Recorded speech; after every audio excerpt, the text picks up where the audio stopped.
IMF এর শর্ত পূরণে আগামী অর্থ বছরে 1,70,000 কোটি টাকা ভ্যাট আদায় করতে চায় জাতীয় রাজস্ব বোর্ড এনবিআর। এজন্য ছাড় কমানো, সিগারেটে কর বাড়ানো সহ 3 বিষয়ে জোর দেওয়ার চিন্তা করছে তারা। অর্থনীতিবিদরা বলছেন, ভ্যাট আদায় বাড়াতে ফাঁকি বন্ধে বেশি জোর দেওয়া উচিত। এনবিআর এর হিসাবে চলতি অর্থ বছরে ভ্যাট আদায় হবে 1,45,000 কোটি টাকা।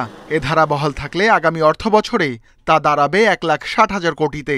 তবে আইএমএফ এর শর্ত পূরণে দরকার হবে আরও প্রায় 10,000 কোটি টাকা। আর এই অর্থ জোগাতে আসছে বাজেটে ভ্যাট ছাড় কমানো ও সিগারেটে কর বাড়ানোর কথা ভাবছে এনবিআর। পাশাপাশি ফিসকাল ডিভাইস ব্যবহারে বাড়তি ভ্যাট আদায়ের আশাও তাদের। তবে ভ্যাট আদায় বাড়াতে ফাঁকি বন্ধে করা উদ্যোগ চান অর্থনীতিবিদরা। তাতে এড়ানো যাবে জনজীবনের নেতিবাচক প্রভাব। বলছেন, ভ্যাট ছাড় বাতিলের সিদ্ধান্ত নিতে হবে সতর্কভাবে।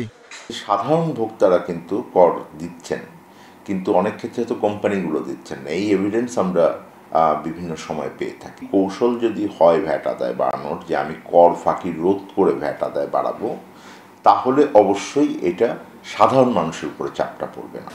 সরকার খরচ কাটছাট করায় এবছর ভ্যাট আদায় কম হচ্ছে, বেসরকারি আমদানি কমায়ও আদায় কম হচ্ছে। এনবিআর মনে করছে, সরকারি ব্যয় ও আমদানি না বাড়লে লক্ষ্য অর্জন কঠিন হবে। তবে রাজস্ব বাড়াতে হলে বিনিয়োগ বান্ধব পরিবেশ চান ব্যবসায়ীরা। আরও বেশি আপনি ভ্যাট কালেক্ট করবেন, এটা কিন্তু একটা স্ট্রাকচার চিন্তা ভাবনা না। এখান থেকে আমাদের বেরিয়ে আসতে হবে। আমাদেরকে আগে লোকজনকে বেশি কর্মসংস্থান ক্রিয়েট করতে হবে এবং কর্মসংস্থান ক্রিয়েট করার জন্য একটা ব্যবসায়িক সুলভ, ব্যবসায়িক ইকোনমিক ফ্রেন্ডলি এনভায়রনমেন্ট ক্রিয়েট করতে হবে। 28 এপ্রিল ঢাকায় আবার শুরু হচ্ছে আইএমএফ এর সঙ্গে এনবিআর এর আলোচনা। ভ্যাট বাড়ানোর এসব পরিকল্পনা গুরুত্ব পাবে ওই বৈঠকে। Ruhul Amin, independent news, Dhaka. দেশের বৈদেশিক মুদ্রার রিজার্ভ আবারও $20 বিলিয়ন নিচে নেমেছে। বৃহস্পতিবার বৈদেশিক মুদ্রার রিজার্ভ দাঁড়িয়েছে $19.89 বিলিয়ন। বাংলাদেশ ব্যাংকের হালনাগাদ সাপ্তাহিক প্রতিবেদনে রিজার্ভ কমার এই তথ্য উঠে এসেছে। এর আগে গত সপ্তাহ শেষে রিজার্ভ $20.10 বিলিয়ন ছিল। হালনাগাদের তথ্য অনুযায়ী আন্তর্জাতিক মুদ্রা তহবিলে আইএমএফ এর হিসাব পদ্ধতি BPM-6 অনুযায়ী 17 এপ্রিল বৈদেশিক মুদ্রার রিজার্ভ কমে দাঁড়িয়েছে $19.89 বিলিয়ন বা 1,098 মার্কিন ডলারে। একই দিনে মোট রিজার্ভের পরিমাণ $2,530 কোটি। গত বছরের এ সময় মোট রিজার্ভ ছিল $31.18 বিলিয়ন বা 3,118 কোটি। হুন্ডি প্রবণতা বেড়ে যাওয়ায় ব্যাংকিং চ্যানেলে রেমিটেন্স না আসা সহ বিভিন্ন কারণে রিজার্ভ কমেছে বলে জানা গেছে।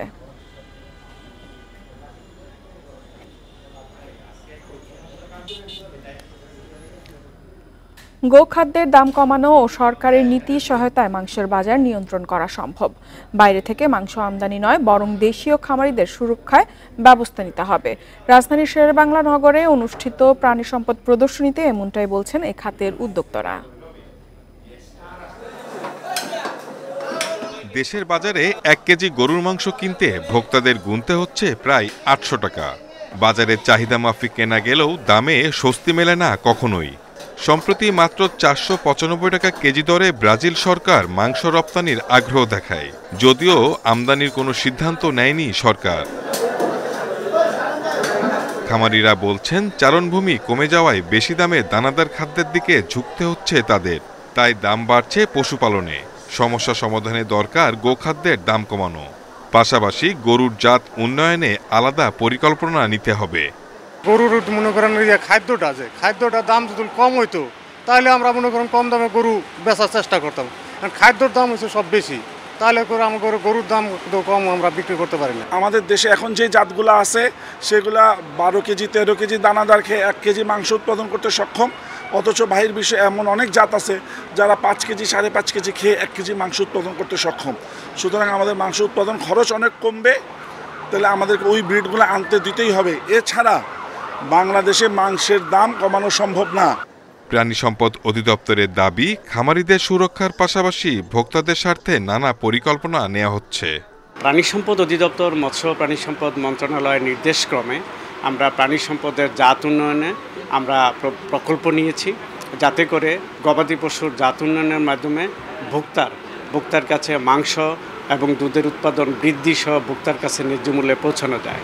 প্রাণী সম্পদ অধিদপ্তরের তথ্য অনুযায়ী দেশে গরুর সংখ্যা 2,48 লাখ আর ছাগলের সংখ্যা 2,68 লাখ। Shahid Ahmed, independent news, Dhaka. সরবরাহ বাড়লেও রাজধানীর বাজারে সপ্তাহের ব্যবধানে কেজিতে পেঁয়াজের দাম 5 টাকা বেড়ে বিক্রি হচ্ছে 60 থেকে 65 টাকায়। সংশ্লিষ্টরা এজন্য সিন্ডিকেটের কারসাজিকে দুষছেন। আগের বাড়তি দামেই বিক্রি হচ্ছে আলু প্রতি কেজি 50 থেকে 52 টাকায়। এছাড়া বোতলজাত সয়াবিন তেল লিটারে 4 টাকা বাড়লেও বাজারে এখনও আসেনি নতুন দামের তেল। গত বৃহস্পতিবার থেকে লিটারে 4 টাকা বাড়িয়ে বোতলজাত সয়াবিন তেলের দাম নির্ধারণ করা হয় 167 টাকা। তবে রাজধানীর বাজারে এখনো দেখা যায়নি এর প্রভাব। নতুন মাল আসলে তখন বাড়তি রেট কীভাবে আসে ওটার উপরে আমরা বেচাকেনা করতে হবে, কিন্তু এখন আমরা আগের দামে বিক্রি করছি। কালকে শনিবার রবিবার ভিতরে চলে আসবে। এদিকে তেলের দাম বাড়ানোতে হতাশ ভোক্তারা বলছেন, এমনিতেই বাজার চড়া, তার উপর এই মূল্য বৃদ্ধিতে সংসারের খরচ আরেক দফা বাড়বে। কালকে মনে হয় আবার বাড়াবে, কেন তারা তো এই মাল তো আগের মাল না। আমার মনে হয় দাম বেড়ে যাবে আরো তাদের বাজারে। এই অবস্থা, আমাদের অবস্থা খুবই খারাপ। এদিকে পাইকারি বাজারে পেঁয়াজ বিক্রি হচ্ছে কেজিতে 60 থেকে 65 টাকা, আলু 50 থেকে 52 টাকা এবং ডিম বিক্রি হচ্ছে ডজনে 120 টাকায়। তবে দাম আরও বাড়তি খুচরা বাজারগুলোতে। কালকে পেঁয়াজ 60 টাকা বিক্রি করছি, আজকে 58 টাকা কিনে আনছি, 65 টাকা বিক্রি করি একটা, 60 টাকা একটা বিক্রি করি। এখন বর্তমানে যে গরমের অবস্থা একটু কেতা কম, খাওয়াটা একটু কমছে সম্ভবত, যার কারণে ডিমের দামটা একটু কম। এখন 120 টাকা লাল ডিমের ডজন। এদিকে পণ্যের বাড়তি দামে সিন্ডিকেটের কারসাজি ও অনিয়মকে দায়ী করছেন ভোক্তারা। সরকার তো সবসময় নজরদারি থাকতেই হবে, সরকারি নজরদারি না থাকলে তো মনে করেন যে চলবে না। ভোগান্তিটা আমরা গরিব মানুষ, আমরা টাকাটা জোগাড় করতে আমাদের অনেক কষ্ট হয়। ক্রেতাদের দাবি, পণ্য সরবরাহে সরকারের কড়া নজরদারির দরকার, এতে দামও স্বাভাবিক থাকবে বলে আশা তাদের। Amirul Islam, independent news, Dhaka. এদিকে সপ্তাহের ব্যবধানে চট্টগ্রামে মুরগির দাম কমলেও দেশের অন্যান্য জেলার তুলনায় দাম এখনো চড়া। সারা দেশে বেড়েছে পেঁয়াজ ও আলুর দামও। সবজির দামও ঊর্ধ্বমুখী। নিত্য পণ্যের দামে লাগাম টানতে নিয়মিত বাজারে অভিযান পরিচালনার দাবি ক্রেতাদের। চট্টগ্রামে সপ্তাহের ব্যবধানে মুরগির দাম কমেছে কেজিতে 20 থেকে 30 টাকা। নগরের বিভিন্ন বাজার ঘুরে দেখা গেছে গত সপ্তাহে 680 টাকায় বিক্রি হওয়া দেশি মুরগি এখন বিক্রি হচ্ছে 650 টাকায়। 50 টাকা কমে ব্রয়লার মুরগি বিক্রি হচ্ছে 230 টাকায় এবং 30 টাকা কমে সোনালী মুরগি বিক্রি হচ্ছে 350 টাকায়। বরিশালে এখনও বাড়তি দামে বিক্রি হচ্ছে মুরগি। গত সপ্তাহে ব্রয়লার মুরগি 195 থেকে 200 টাকায় বিক্রি হলেও এই সপ্তাহে 215 থেকে 220 টাকা, লেয়ার মুরগি 10 টাকা বেড়ে বিক্রি হচ্ছে 340 টাকায়। বেড়েছে আলুর দাম। গত সপ্তাহে আলু 45 থেকে 48 টাকা কেজি বিক্রি হলেও এই সপ্তাহে প্রতি কেজি 50 থেকে 55 টাকা। ঊর্ধ্বগতি বাজার বেশ আমার অবস্থা, যার কোনো ভাষা প্রকাশ করার মতো না মধ্যবিত্ত নিম্ন মধ্যবিত্ত লোকের জন্য। বাজার দর বাড়ার কারণে চাহিদা বেশি, উৎপাদন কম, খাবারের দাম বেশি, বাচ্চার দাম বেশি, এই জন্য। খুলনায় আলুর সাথে বেড়েছে পেঁয়াজ ও রসুনের দাম। প্রতি কেজি পেঁয়াজ 5 টাকা বেড়ে বিক্রি হচ্ছে 60 টাকা দরে। এছাড়া রসুন 10 থেকে 30 টাকা পর্যন্ত বেড়ে বিক্রি হচ্ছে 160 থেকে 180 টাকায়।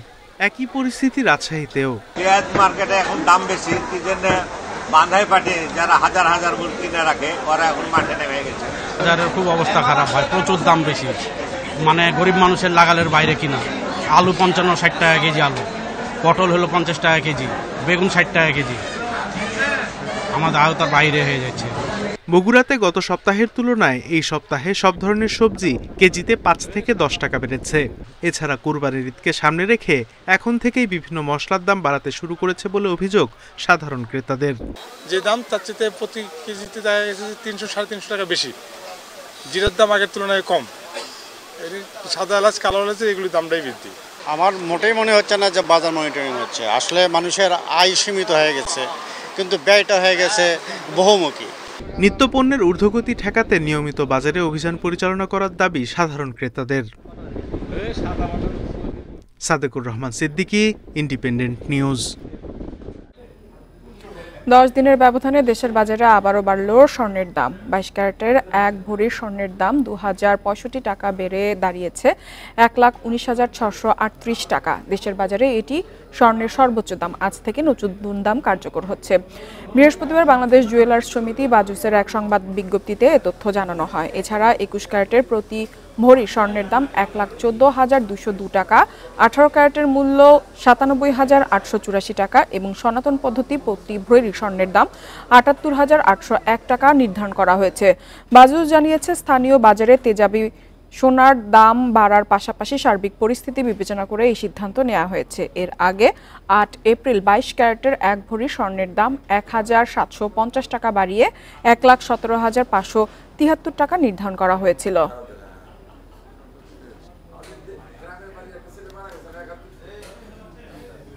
প্রায় 2 সপ্তাহ ধরে তীব্র থেকে মৃদু তাপপ্রবাহ বয়ে যাচ্ছে দেশের বিভিন্ন জেলায়। এর বিরূপ প্রভাব পড়েছে ফসলের মাঠে। গাছ শুকিয়ে যাচ্ছে, ধান গাছ শুকিয়ে যাচ্ছে, মরছে সবজির গাছও। সেচের জন্য প্রয়োজনীয় পানিও মিলছে না গভীর নলকূপে। এতে একদিকে ফলন কমা, পাশাপাশি উৎপাদন খরচ বেড়ে যাওয়ার দুশ্চিন্তায় কৃষকরা। বৃহস্পতিবার আবহাওয়া অফিস জানায়, যশোর, চুয়াডাঙ্গা ও বাগেরহাটে বইছে তীব্র দাবদাহ। মৃদু থেকে মাঝারি প্রবাহ রয়েছে দিনাজপুর, চাঁদপুর, খুলনা, সাতক্ষীরা, বরিশাল, পটুয়াখালীতে। ঢাকা এবং রাজশাহী বিভাগেও মাঝারি তাপপ্রবাহ। বিভিন্ন স্থানে তাপমাত্রা উঠেছে 40 ডিগ্রির ওপরে। অতি তাপে খুলনার বেশিরভাগ ক্ষেতে ধান গাছ শুকিয়ে যাচ্ছে। চিটা পড়ে বিপুল ধান নষ্ট হওয়ার শঙ্কায় কৃষক। গরমে ধানের ক্ষতি হয়, গুঁড়া শুকায় যায় আর চিটা হয়। জমিতে পানি না থাকে তাহলে ধান পুষ্টি কম হয় এবং অর্ধেকটাই মার যায়। পাবনায় পরপর 2 দিন তাপমাত্রা 40 ডিগ্রি উপরে ওঠে। খেতে পানির অভাব শুরু হয়েছে এরই মধ্যে। গভীর নলকূপেও পানি মিলছে কম। এতে মারা যাচ্ছে ধানসহ অন্যান্য ফসলের গাছ। পানি না থাকলে পরে আমার ধান মরে যাবে, একবারে মরে যাবে। ধানে পানি পাচ্ছে না, ধান মরে যাচ্ছে। পার ধান এসব মরে শেষ হচ্ছে, পানি তো লিয়ার নিচে, অনেক নিচে। টানা তাপপ্রবাহের প্রভাব পড়েছে মেহেরপুরের ফসলের মাঠে। বড় ধান আর বিভিন্ন সবজির ফলন নিয়ে শঙ্কায় চাষিরা। তাপপ্রবাহ চলতেছে, আমাদের ফসলের ধানের পাটের পানি বেশি লাগছে, একদিন বাদ দিয়ে পানি বেশি লাগছে। কৃষি বিভাগ বলছে, টানা কয়েকদিন তাপমাত্রা 35 ডিগ্রি উপরে থাকলে ধানে চিটা পড়ার আশঙ্কা বেশি। এক্ষেত্রে সেচ দিয়ে মাটির উত্তাপ কমানোর বিকল্প নেই।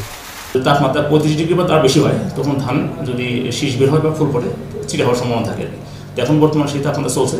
সেচ দিয়ে পানির জন্য অন্তত 2-3 সেন্টিমিটার বা 1 থেকে 1.5 ইঞ্চি বা 2 ইঞ্চি পরিমাণ পানি রাখা যায়, তাহলে পরে মাটির তাপমাত্রা কমে যাবে।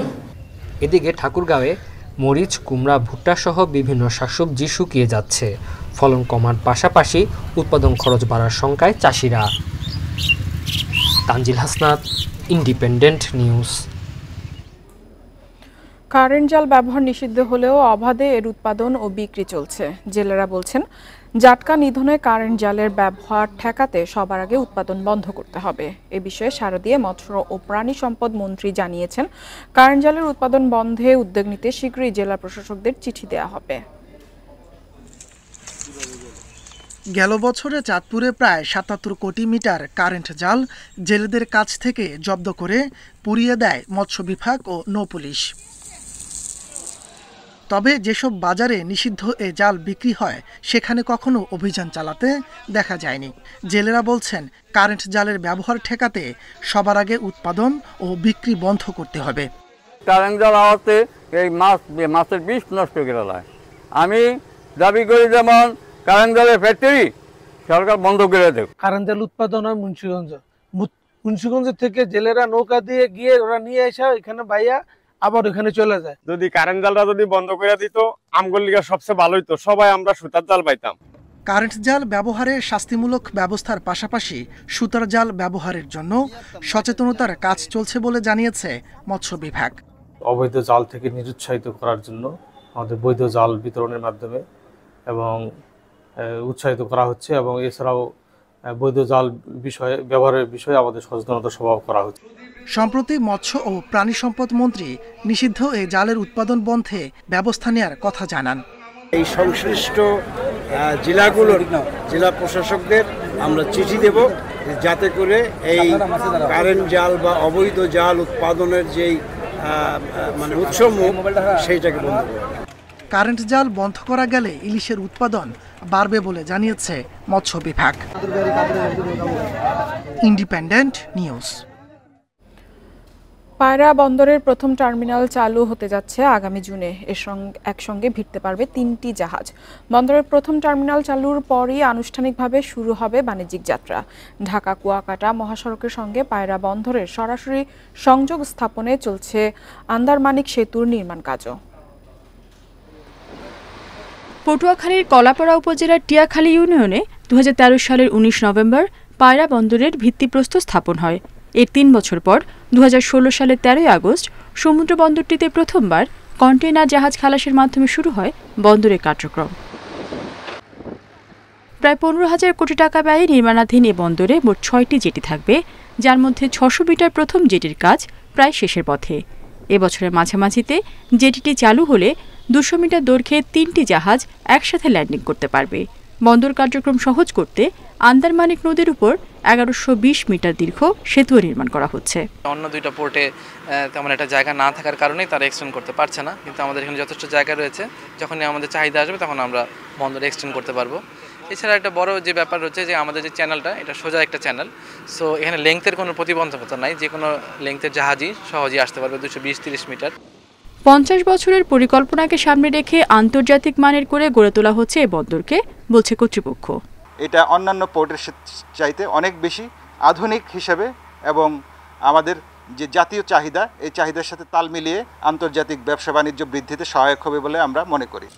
প্রযুক্তির মাধ্যমে জাহাজ ল্যান্ডিং সহ সব সুবিধা থাকছে বলে এটি হচ্ছে দেশের একমাত্র স্মার্ট সমুদ্র বন্দর, জানালেন বন্দর চেয়ারম্যান। যারা শিপ হ্যান্ডলার, যারা শিপ ওনার, তারা এই পোর্টের প্রতি পোর্টের মানে উন্নতির সাথে সাথে তারা যে সংশ্লিষ্ট হয় এবং তারা যদি এগিয়ে আসে, এই পোর্টের কর্মক্ষমতা এবং আমাদের রেভিনিউ আর্নিং আরও অনেকাংশে বৃদ্ধি পাবে। ইতিমধ্যে এই বন্দরে 400-র বেশি বিদেশি জাহাজ সহ 250 জাহাজ ভিড়েছে। গত 3 বছরে রাজস্ব আয় প্রায় 1000 কোটি টাকা। Independent news. খাগড়াছড়িতে সরকারের বিভিন্ন প্রকল্পের মাধ্যমে পাল্টে গেছে অবকাঠামো ও সড়ক যোগাযোগ ব্যবস্থা, যার সুফল পেতে শুরু করেছে জেলার পর্যটন খাত। তবে টেকসই পর্যটন খাত গড়ে তুলতে নতুন ট্যুরিস্ট স্পটগুলোর উন্নয়নের দাবি সংশ্লিষ্টদের। 1 দশক আগেও খাগড়াছড়িতে পর্যটকদের আনাগোনা ছিল হাতে গোনা। এখন পাহাড়, উপত্যকা, ঝিরি, ঝর্ণা ও গুহার টানে হয়ে উঠেছে দেশের অন্যতম পর্যটন কেন্দ্র, যেখানে সারা বছরই আনাগোনা থাকে পর্যটকের।